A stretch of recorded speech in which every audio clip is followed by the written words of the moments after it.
3 महीने पहले शादी और आज तिरंगे में लिपटी एक चुप सी विदाई।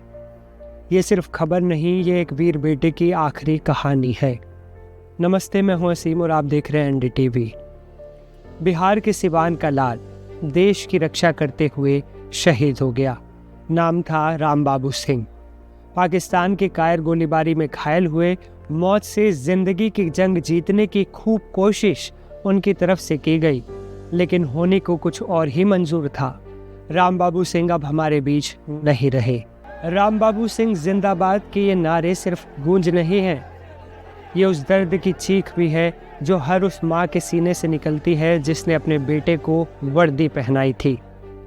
उनकी माँ ने कभी सपने में भी नहीं सोचा होगा कि उनका बेटा ऐसे घर लौटेगा, और उनकी पत्नी जो 3 महीने पहले ही दुल्हन बनी थी, 3 महीने की प्रेग्नेंट है, लेकिन आज वो खुद को बहुत अकेला महसूस कर रही हैं। उनका मानो सब कुछ लुट चुका है, बस बची है तो पेट में रामबाबू की अंतिम निशानी। रामबाबू सिंह सिर्फ एक सैनिक नहीं थे, वो हर उस नौजवान की उम्मीद थे जो देश के लिए जीना चाहता है। उनके गांव वसीलपुर में आज हर आंख नम है, लेकिन हर सीना गर्व से चौड़ा भी है। बचपन से देश सेवा का सपना देखा और अब देश ने उन्हें अपना सिरमौर बना दिया। सिवान से लेकर पूरे देश तक एक ही आवाज़, शहीदों को सलाम। जब आप और हम चैन से सोते हैं तो जान लीजिए सीमा पर कोई रामबाबू जाग रहा होता है, और जब दुश्मन गोली चलाता है तो हमारे जवान सीना तान कर उसका जवाब देते हैं।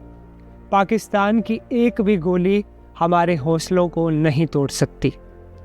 हम हर शहीद के कर्जदार हैं और हर रामबाबू हमारे दिलों में जिंदा हैं। रामबाबू सिंह का पार्थिव शरीर जब उनके गांव पहुंचा तो पूरा गांव रो पड़ा। उनका पार्थिव शरीर उनके पैतृक गांव वसीलपुर पहुंचा तो हजारों की संख्या में लोग जवान के पार्थिव शरीर का अंतिम दर्शन करने को बेताब दिखे। लोगों में पाकिस्तान के खिलाफ काफ़ी गुस्सा था।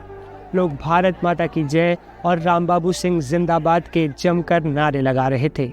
सिवान के डीएम और एसपी पूरी व्यवस्था का कमान संभालते दिखे। स्थानीय विधायक समेत तमाम जनप्रतिनिधि पहुंचे। इनमें एक नाम कांग्रेस सांसद इमरान प्रतापगढ़ी का भी है। बिहार बहुत सौभाग्यशाली है कि उसने सीमा पर 2 बेटे कुर्बान किए हैं। यही बिहार है। बिहार की मिट्टी हमेशा जो है इस देश की सीमाओं की सुरक्षा के लिए तत्पर रहती है। तो बिहार की इस मिट्टी को सलाम करता हूं और रामबाबू जी और मोहम्मद इम्तियाज की शहादत को सलाम करता हूं। यही भारत है कि सीमा की सुरक्षा के लिए अगर मोहम्मद इम्तियाज शहीद हो रहे हैं तो रामबाबू भी शहीद हो रहे हैं। यही भारत है, और इसी भारत की मिट्टी से एकजुटता का जो संदेश इस ऑपरेशन सिंदूर में गया है कि व्योमिका जी और कर्नल सोफिया कुरैशी लीड कर रही सारे ब्रीफिंग को, असल में भारत यही है। यही भारत बचा रहे, यही भारत बना रहे। रामबाबू बचपन से ही देश के लिए जीने और मरने का सपना देखते थे। उनका ये बलिदान पूरे गांव के लिए गर्व की बात है, लेकिन उनका यूं अचानक चले जाना एक असहनीय पीड़ा भी है।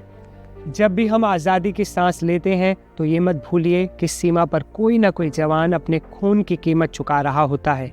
रामबाबू सिंह जैसे शहीदों की वजह से ही आज हमारा सर ऊंचा है।